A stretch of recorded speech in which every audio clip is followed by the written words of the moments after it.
Bonjour, je vais vous présenter les travaux de recherche concernant le développement d'un transducteur intégré d'un moyen infrarouge pour la détection de polluants dans l'eau.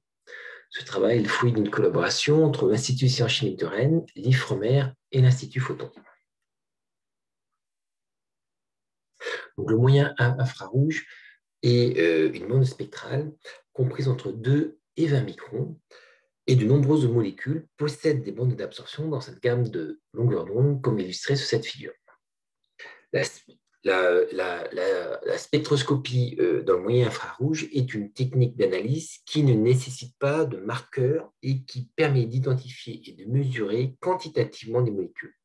Cette technique, associée à l'optique intégrée, permet d'être vecteur d'information pour l'environnement, notamment pour la surveillance sur site de pollution émergente dans l'eau douce et l'eau saline, à l'aide d'un capteur miniaturisé.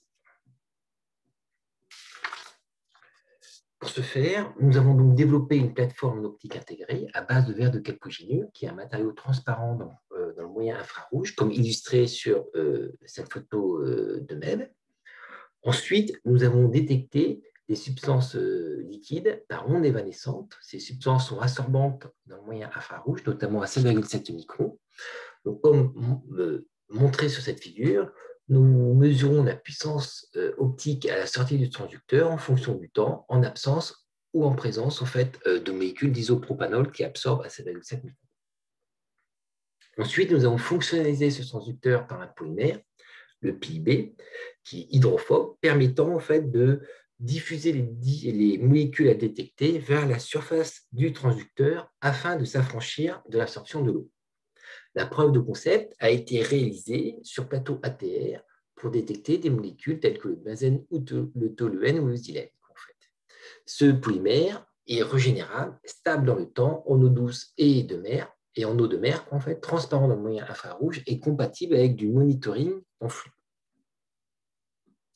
Afin de gagner en maturité technologique, nous cherchons à collaborer pour intégrer en fait, ce transducteur avec des sources et des détecteurs sur la même plateforme, afin de rendre le capteur transportable.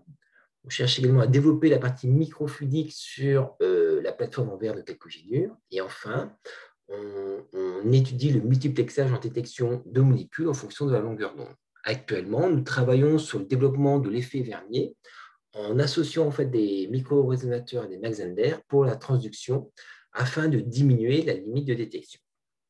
Je vous remercie de votre attention.